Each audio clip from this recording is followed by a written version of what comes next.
Patifaria é a palavra que define a nossa república, meus amigos. E isso não é responsabilidade do nosso presidente, mas sim dos congressistas, né? E se você não sabe o que isso significa, são senadores e deputados. Fazem aquele show, aquele verdadeiro circo midiático, tentando acusar o nosso presidente de todas as formas, utilizando da máquina pública e do dinheiro público para atingir um método de ataque ao nosso presidente. Portanto, explicarei várias coisas que aconteceram hoje na CPI, falarei também de uma delação premiada que está colocando o Supremo Tribunal Federal em maus lençóis e vou explicar algo a respeito do dito tratoraço aí, tu pode ficar tranquilo. Então, sente-se confortável, reserve 10 minutinhos do teu dia e vem comigo.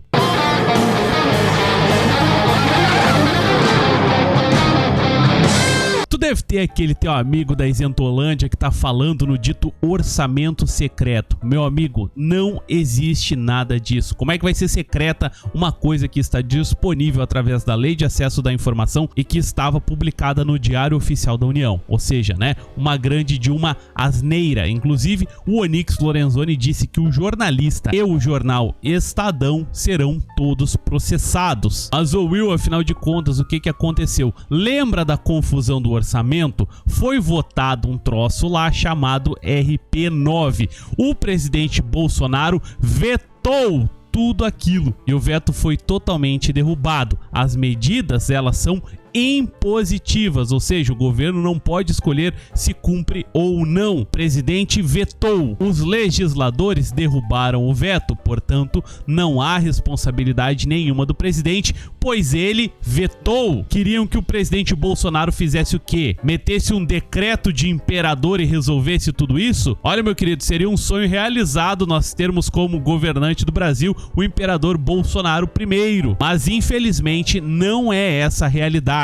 Ou seja, com menos de 30 segundos eu derrubei toda uma narrativa de vários dias da grande mídia. Se aquele teu amigo da Isentolândia vier te encher o saco, tu já sabe o que dizer pra ele.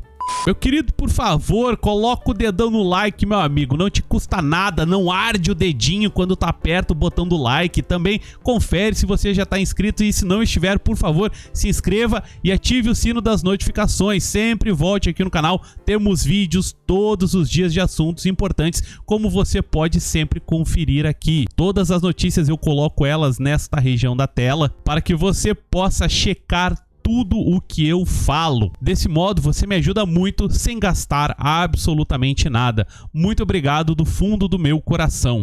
Polícia Federal pede ao Supremo Tribunal Federal abertura de inquérito para investigar o Supremo Tribunal Federal. Na verdade, o ministro Antônio Dias Toffoli, que foi delatado por Sérgio Cabral. Eu não quero falar nada, mas lembram da história do amigo do meu pai? Lembra daquela história lá que teve a dita censura com aqueles traidores dos antagonistas? Vocês lembram disso daí? Será que tem alguma coisa a ver, meu amigo? O que eu sei pra dizer pra vocês é o seguinte, que o Toffoli, esse cara aqui, ele simplesmente arquivou uma porrada de investigação, um monte de coisa que tinha ido tudo pra PGR nas suas últimas semanas enquanto era presidente do Supremo Tribunal Federal. Mas desta vez caiu pro Edson Fachin, que por algum milagre divino mandou pra PGR se manifestar.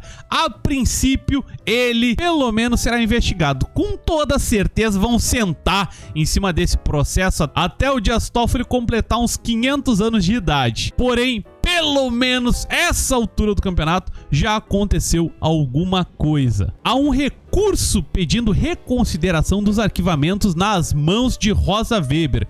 Vamos ver se ela vai dar andamento a isso ou se ela simplesmente vai ser um tanto quanto corporativista, né? Geralmente é o corporativismo que manda nesses casos, né? A investigação ainda precisa de autorização do próprio STF. A solicitação foi enviada ao gabinete do ministro Edson Fachin. Estamos nas mãos de Edson Fachin mais uma vez, né? Talvez seja por isso, né, que os ministros da Suprema Corte estão pedindo que o TSE reaja contra a questão do voto auditável. Nós aqui no YouTube, várias pessoas na internet, no Twitter, deputados estão numa campanha muito grande para que o voto auditável seja instituído já para a próxima eleição. Isso precisa acontecer até outubro. outubro. E aí, como forma de resposta a essas confusões aí que o Supremo está envolvido, eles estão pedindo que o TSE se manifeste. E não podemos esquecer que parte dos ministros do TSE são ministros também do Supremo Tribunal Federal. Como você ter a certeza de que seu voto foi realmente em quem você gostaria? Isso é extremamente urgente, precisamos disso até outubro para que entre em vigor. Isso é uma questão de segurança. Ah, mas você não pode provar que teve fraude. É isso que as pessoas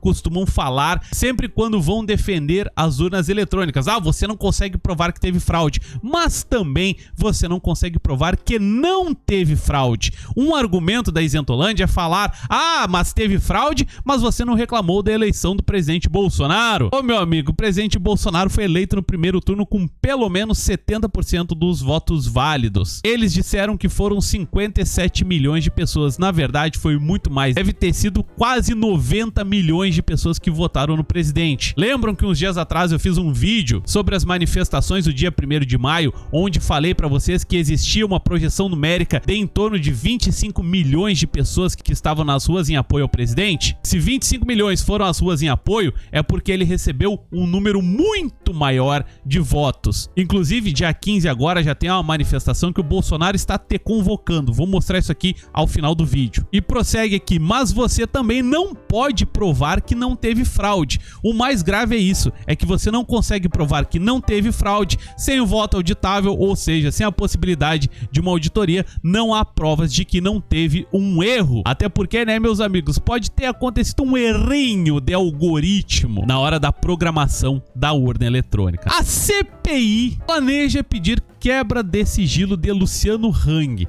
Mas a troco de quê? O que essa CPI quer fazer pedido a respeito de Luciano Hang? Vou dar a resposta. A solicitação ocorreu em uma ação que tramita no TSE, que pede a cassação da chapa Jair Bolsonaro Hamilton Mourão por disparos de fake news nas eleições de 2018. Detalhe, né? Quem foi condenado em relação a isso foi justamente Fernando Haddad. Aí eu te pergunto, o que essa CPI tem a ver com a questão do Luciano Hang, com a questão da eleição? Meu amigo, não tem nada a ver. O único foco dessa CPI é atacar uma única pessoa, o presidente Jair Bolsonaro, e eles estão movendo mundos e fundos para isso. Vamos ver ainda mais dessa patifaria agora. Ouçam o senador Marcos Rogério, vale a pena. Para esconder aquilo que nos interessa investigar: possíveis desvios de recursos públicos nos estados e municípios, recursos que faltaram para a estruturação da rede de saúde e que comprometeram o atendimento às pessoas. É preciso enfrentar, de fato, o caminho do dinheiro, seguir o caminho do dinheiro. Operações policiais aconteceram em vários estados da federação, em vários municípios brasileiros, com indícios fortíssimos de corrupção, de desvio de finalidade. O senador Marcos Rogério explica nesse vídeo aqui, que eu não vou passar ele na íntegra porque ele fala bastante coisa a respeito da quina, sabe? Ele fala que essa CPI não é pra investigar outra coisa senão a quina e botar a culpa no presidente Bolsonaro. E ele dá até uma explicação muito boa sobre o caso de crime impossível, fala a respeito da bula, pois se tu ficou estarrecido ou tu teve amiguinhos teus que ficaram: meu Deus, o Bolsonaro tentou mudar a bula da quina através de decreto, isso é impossível de ser feito. Portanto, como explicou o senador, estamos diante de um caso de crime impossível. Se tu quiser saber mais sobre, entra no meu Telegram, vou deixar o link no comentário fixado a este vídeo. Eu vou explicar lá tudo bonitinho o que é o crime impossível, tá? Vocês já ouviram a expressão assim: os caras querem bagunçar com o coreto? Pois ouçam isso aqui. Quem comanda as contas do @Jair Bolsonaro no Twitter? Olha só, o Fábio Weingarten estava depondo, aí o senhor Renan Calheiros falou o seguinte: tá, mas oxê, quem é que comanda as contas do perfil do Twitter do presidente? Aí você tá pensando assim: tá, mas o que isso tem a ver com a dita CPI? Absolutamente nada. É como eu falo todo dia quando eu trato a respeito dessa CPI. A finalidade é exclusiva de atacar o presidente Bolsonaro, e o senador Marcos Rogério se manifestou, falou que isso não é objeto da CPI, não é objeto do investigado, não há o que se falar nesse sentido. E aí o pau começa a torar de vez. Então, como Weingarten que foi secretário da comunicação, estava respondendo, começaram a acusá-lo de mentir e tudo mais. Vossa Excelência não está respondendo, isso tem consequências futuras, só quem enfrentou um processo sabe que isso não acaba amanhã. Eu estou lhe dando um conselho, seja objetivo e verdadeiro, com todo o respeito que o senhor merece.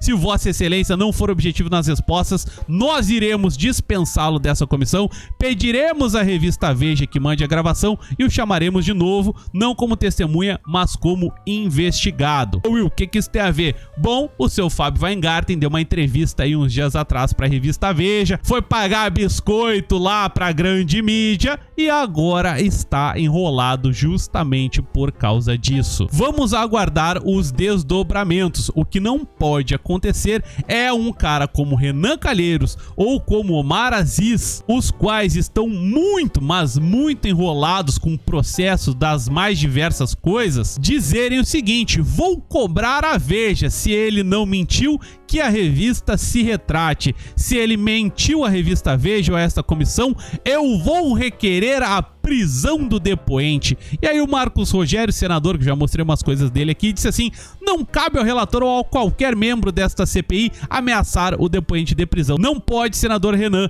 isso é abuso de autoridade. Aí a Carla Zambelli fez muito bem o seu papel, apareceu para defender o Fábio, na verdade não para defendê-lo, mas sim para defender o presidente Bolsonaro, e aí deu bafão, ficaram falando um monte de coisa, dizendo que ela não podia fazer isso, que onde já se viu, né, aquele bafão que a esquerda sempre faz. E aí eu deixo a pergunta, que é uma retórica, na verdade, nós sabemos a resposta aqui no ar, né, é só a Maria do Rosário, a Luiz Erundina, aquela turminha do PSOL que pode ir fazer esse tipo de coisa, pode bagunçar tudo, né. A Carla Zambelli não pode ir lá exercer o seu direito de deputada, né, onde já se viu. Pra finalizar aqui, meu amigo, eu tenho uma mensagem do presidente pra ti, presta atenção, por favor. Mato Grosso tem 50 horas.